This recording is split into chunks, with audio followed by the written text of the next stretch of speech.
What is up, Waffle Gang? I do hope you are well. My name is Mark, and today we're checking out some r/am I the butthole. If you'd like to skip the initial waffle, timestamps are in the description and along the timeline below, so please feel free to use them. But if you are new here, please consider hitting that like, that subscribe, and maybe that notification bell too. As always, it hugely helps out our channel, it truly does. So thank you so much, and let's crack on with today's stories. Much love, guys. Oh, I don't know why I was fist pumping then. This first story comes from Throwaway Sister 09. Am I the arsehole for refusing to take my sister and her kids in unless her husband stays out? Grammar. So, my female 32 father passed 2 years ago. He left me and my half-sister, we both have different mums, same dad, inheritance that was equally split between me and her. My sister spent her inheritance money in just a few months. She's a stay-at-home mum with 2 kids and always had financial hardship.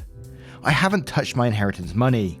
I live in an apartment that I inherited from my biological mum in 2016. My sister sat me down to talk about her and her husband's current situation. She said her husband can no longer pay rent and they needed a place to stay. I asked for time to think since me and her husband don't get along. She said it was okay. The next day, she showed up with her tone completely changed. She said her husband thinks I'm being manipulative by taking time to think about letting them come, and that my apartment is an inheritance as she's my sister. Therefore, I should share it with her and the kids.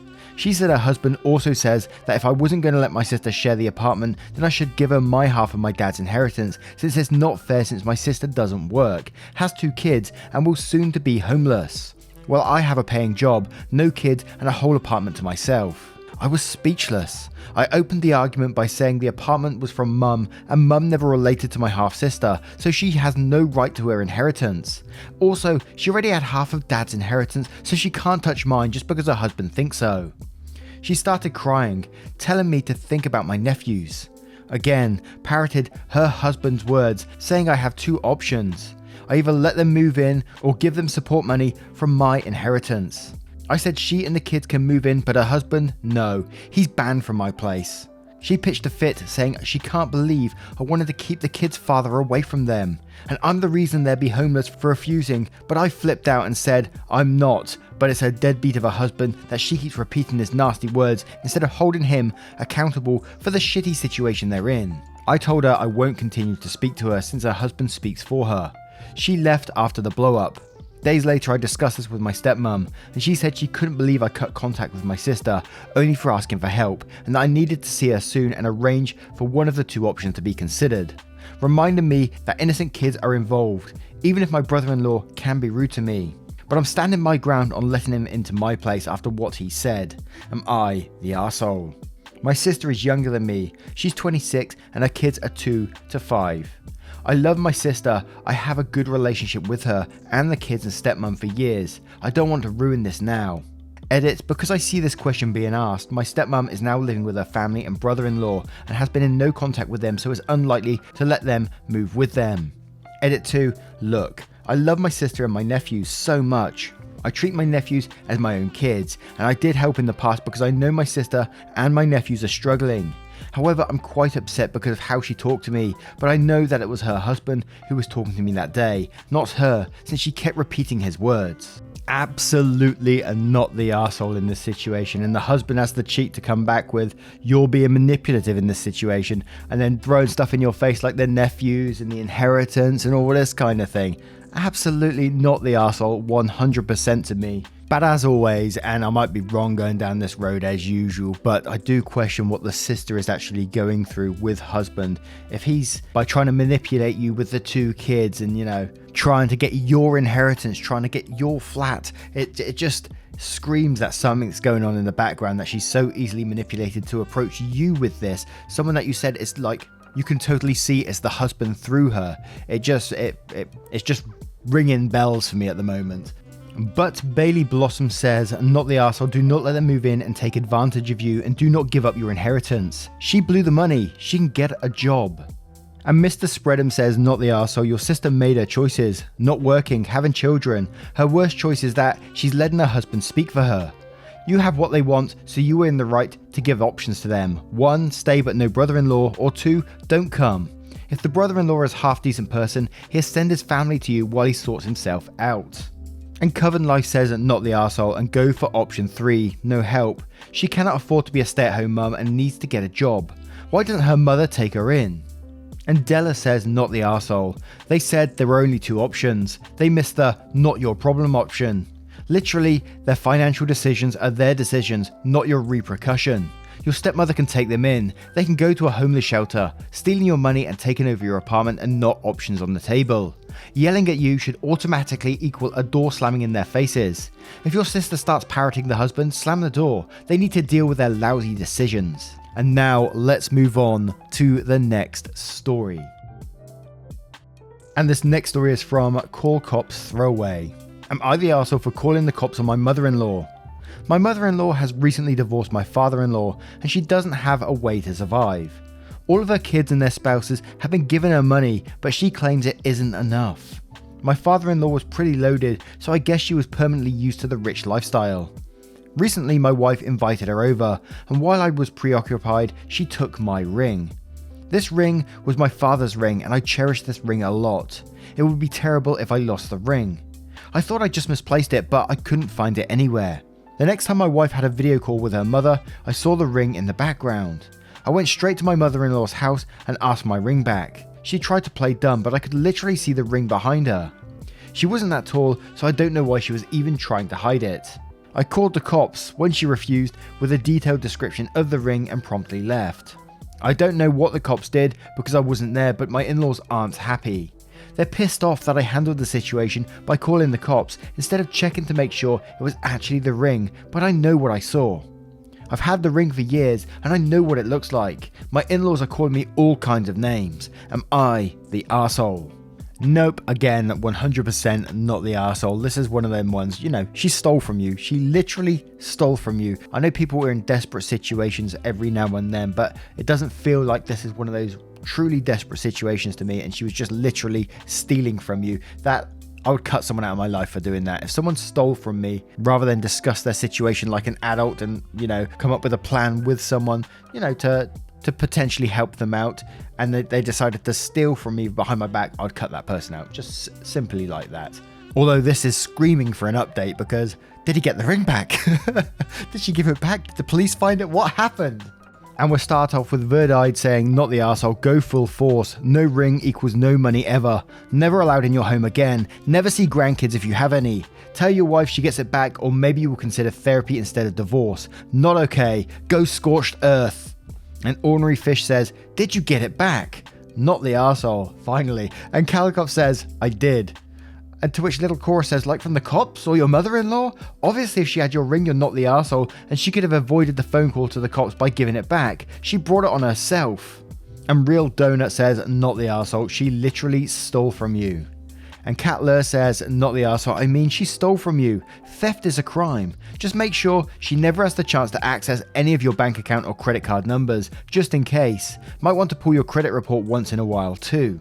Pretty brief story there, but let's move on to the next one. And this story comes from Throne56445. Am I the arsehole for calling out my doctor friend for bragging about making $500k a year when she judged my husband for being a software engineer? One of my good friends in college is now a doctor. She did her residency in gastroenterology. I am proud of her and I have a lot of respect for her because I know it was a long journey. She was over my apartment and she was giving me crap because my husband works for a health insurance company. He works as a software engineer, making apps to help better detect fraud, and he actually did a lot of great work earlier to help detect pharmacies that had illegal activity with opiates. Well, when we were here, she was talking about how she's able to make $500k a year, that she has so much flexibility with her timing, and that she can work for 2 clinics at once. I was happy for her.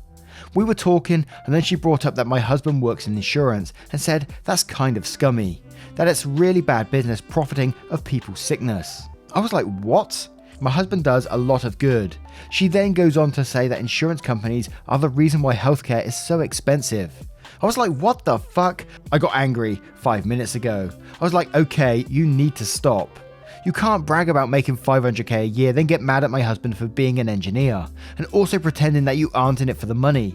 Like, I get that your work is important, but don't act like you aren't compensated for it. She then gets angry at me and starts acting like I'm jealous of her. I was like, nope. She's now telling people that and saying I'm an arsehole and that I'm jealous of her. And we'll start straight away with Mantiwekofta. I don't know if I got that word right. You never got this vibe from her before in your life. That's hard to imagine. Not the arsehole, but not someone I'd want to be around in general. And Pistol Rose says, not the arsehole, if she's making 500k off the same capitalistic healthcare system, she can't talk. We should ask her what she was actually doing to fix the system, since she's also a participant. And Singing Stream says, so she literally charges people to make them well again, and she has a problem with your husband because apparently it's a really bad business profiting of people's sickness. Did the hypocrisy of that seriously not make her brain fall right out of her head? Not the arsehole. And we'll have one more from Chew My Fudge saying, well, if anybody asks, tell them your side of the story, that she disrespected your husband when all you were doing is being happy for her. How would anybody else react if their SO was being ripped apart behind their back? Now, let's move on to the next story. And this next story is from C Development 60. Am I the arsehole for going on a camping trip instead of staying home with my pregnant wife? I know the title might sound bad, but the story is that 12 years ago, myself, 32 male, my younger brother and our two close friends started a tradition that every year we go on a camping trip together. We weren't able to the past 2 years because of my wife, 29 female, and I had our first child in 2019, and last year obviously wasn't a great time to be taking trips. So this year, me, my brother and our friends agreed on going camping. I told my wife, who is currently 25 weeks pregnant, about it 3 weeks before, and she wasn't happy. She said I can't just leave her alone while she is pregnant. She said that she's anxious because our daughter was born premature at 27 weeks and she's scared it's going to happen again with this pregnancy and that I wasn't going to be there with her. I reminded her that this camping trip was only going to be for 2 days. I'm only a few hours away and that I highly doubt anything is going to happen while I'm gone for the weekend. She told me, do whatever you want. I went camping last weekend, and when I came home my wife has been in a bad mood ever since. I tried to discuss it with her because I don't understand why she's so mad at me, and she tried saying that I never prioritize her and that I need to grow up because I'm a dad now. Then she proceeded to call me a self-absorbed asshat. I feel guilty now. She and my daughter always been my first priority and my main focus. All I did was go away for one weekend. Am I the arsehole? And we'll start with Beautiful Concern 144 saying, ordinarily I would say at 25 weeks she can manage, but if you have a history of a 27 week preemie, then yeah, you're the arsehole. Did the trauma of the first time around escape you? Does the stress your wife must be under hoping not to go through that again not mean anything? I had a 31 weeker and the whole situation was the most physically and emotionally traumatic situation I've ever been through. I've never felt so helpless and frightened. I will not put myself through another pregnancy because I can't risk it happening again. Your wife must be having to work really hard to be strong, and for you to just bugger off with your mates at such a vulnerable time is such an arsehole move. And Sci-Fi Emma says, and quotes, she and my daughter have always been my first priority and my main focus. All I did was go away for one weekend. And then says, these sentences contradict each other. You're the arsehole. And Maring says, you're the arsehole, you ignored your pregnant wife's wishes so you can go camping. Clearly she's not a priority. At the time you went she was roughly 5 to 6 months along, which is when it starts getting difficult for her to do things on her own, including looking after your daughter. You need to do something special for your wife who's going through a lot hormonally and mentally so that she knows you prioritize her. And Lena V says, you're the arsehole, like come on. She was frightened, plus she has a toddler at home and yet you go camping because of tradition. Very selfish of you. She is very obviously not your priority. You could have scheduled another time for the camping. Instead, you told her to suck it up. Wow. You start your story going, I know it sounds bad, but, and the only excuse you can come up with is how you couldn't go camping the other times. That's pathetic. Wow again. And now let's move on to the next one. And this next story comes from Clem H. Fandango. Am I the arsehole? A stranger's dog ate my pizza crust I was savouring out of my hand, and I told the owners to control their animal in a less nice way. First Am I the arsehole post. This one is fresh, still twisting internally about it. Basically, I was enjoying a slice of pepperoni to go on a bench on a downtown college campus. It was really lovely and a very nice day. Beautiful. Pizza was delish. I was finishing up when a group of friends were walking along the edge of the walkway towards me and had a German Shepherd on a leash in the plant bed beside the walkway. As they approached me, they didn't divert the dog out of the plant bed and were basically ignoring my existence. They got close enough and the dog charged at me from behind at my pizza and ate it out of my hand. I was rattled about the dog, like what the fuck? But I am more upset how the owners just sort of stood there with the dog afterwards, which was straining against its leash, biting desperately for the food in my hand. They made a weak attempt to keep the dog away from me and never thought to just keep walking down the path. So I am pinned down on this bench clutching some pizza like an arsehole with a German Shepherd foaming at the mouth 2 feet from my face. They were very vapid about it, like they expected me to be like, oh my god, your dog is so cute. So when I abruptly gathered my shit and stood up and removed myself, they were really confused. As I stormed off, I say in a really harsh tone, you need to control your fucking animal. Are you fucking stupid? Do you think I want your dog eating my fucking food? What is the matter with you? Effing idiots, etc, etc. A little cringe admittedly, but that's why we are here. They were clearly very shocked. They just stood there and gaped. I do feel bad for being so explosive, but gosh guys, that pizza was my whole day. Am I the arsehole? No, absolutely not the arsehole. It's all about them controlling their dog. I got a little bit of waffle for you after this one as well. Let me tell you, something happened today. Woo! If you want to be on Am I the Arsehole, get yourself a pet, get yourself a dog, go for a walk. You'll get some stories, let me tell you. But German Shepherds are pretty big, strong dogs. And they're the dogs that the police use. They're incredibly strong dogs.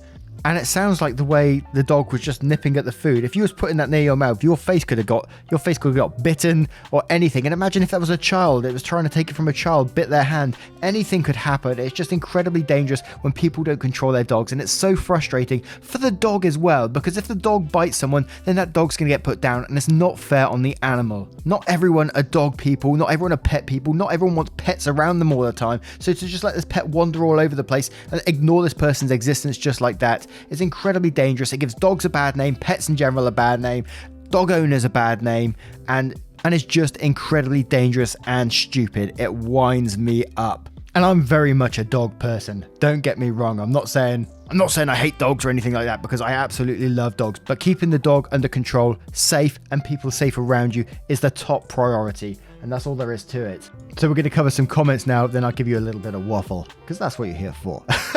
Curious Nature Junk says, nope, you're absolutely not the arsehole. People need to control their dogs. And After Midnight says, not the arsehole, they need to learn to control their big ass dog. And Tweaky Wolf says, not the arsehole, as a dog owner, this is annoying because it makes the rest of us look bad. Some people are saying you cranked up too fast, but here's the thing. How long did you give them to pull their dog back? My guess would be a minute or two, which is sufficient to pull a dog back, even if nothing more than to provide a larger gap while they got it under control. So no, you're not the arsehole here, and I'm sorry you had to deal with that. Not all of us are like that. And Mustang says, not the arsehole, German Shepherds are known for how strong they are, and if they bite you, there's a reason why they're used for security purposes. And you had a strange dog lunging at your face to try and rip something you were holding out of your possession. It's honestly a surprise you didn't get bitten, and the owners of the dog needed that wake-up call. Hopefully they'll take it as a lesson and actually train their dog. And Y says, not the arsehole, people are so nonchalant about their animals. No dog should ever get close enough to you, especially eating your food without your consent. And one more from Riggs Diggs saying, not the arsehole, dog owners need to understand that not everyone is a dog person. And even if they are, doesn't mean that they want to interact with your very good boy.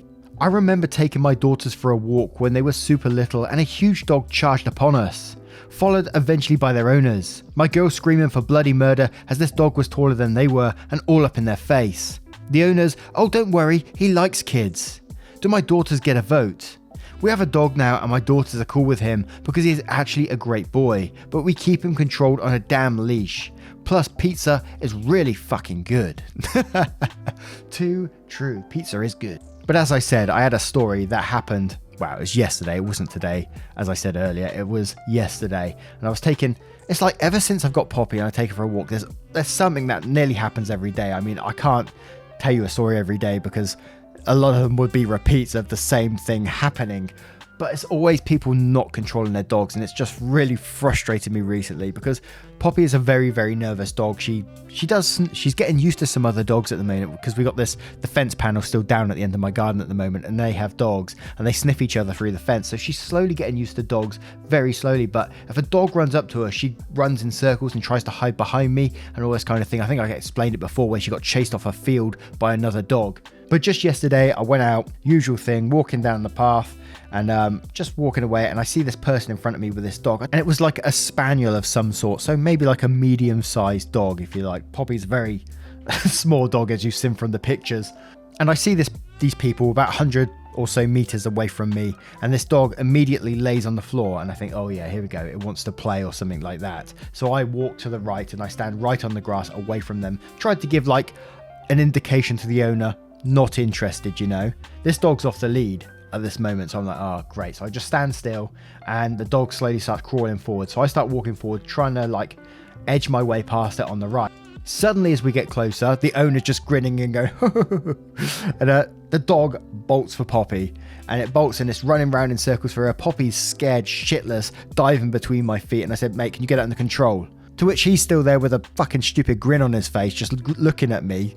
And I said, mate, can you get it under control one more time? And then he calls his dog. The dog doesn't come. Eventually, it does wander off. The dog runs back to the owner. And as I'm walking away, this dog comes bolting back. It ran between me and Poppy and caught Poppy's lead in between its neck and flipped Poppy in its back and dragged her. And at that point, I just wasn't best pleased because Poppy was getting dragged around on her back and I just didn't know what to do in this situation. Poppy did eventually get to her feet, and then this dog was trying to, I don't know what it was trying to do. It looked like it was trying to bite her back or something like that. And at this point, the owner was still doing nothing. In the end, I grabbed the dog and I sort of like had it sort of under his chest and one arm sort of under its neck at the same time. I wasn't doing it hard or anything like that, but I had to grab it because I felt like I had no other choice. Poppy was darting around. I couldn't really grab her, and that dog was just far easier to grab at that moment. I feel bad for doing so, but I felt like I had no other choice. This dog was, I don't know what, it almost felt like it was attacking Poppy at this point. So I grabbed this dog and then I said to the guy, I said, mate, you best come control this dog and put a lead on it. And I know it's not the dog's fault, it's the owner's fault, but I didn't know what else to do, and he eventually put it on the lead. I just said, mate, she's a nervous dog. This is the second time this has happened. Can you please keep your dog on a lead, at least when it's around mine, you know? To which, give him his dues, he did apologise and walk off, but it was the stupid grin he was giving me the first time the dog was doing it, and I asked him to control his dog, and he didn't. You say I could have picked Poppy up, but at the same, Poppy was darting everywhere, and the easiest thing to do at that moment was to get the other dog under control, because if I picked up, was that dog going to start jumping at me? You know, there's lots of thoughts going on. Adrenaline was going at that moment in time. But thankfully, both dogs were absolutely fine by the end of it, okay? But anyway, thank you for being here today, guys. If you did enjoy today's stories, let me know your verdicts, your comments, what you thought about the stories, if you choose to do so. If you don't, that's absolutely fine as well. Thank you so much for spending 20 minutes or so out of your day with me, listen to a story or two. As always, it means the absolute world. It changes everything, and I cannot express that enough.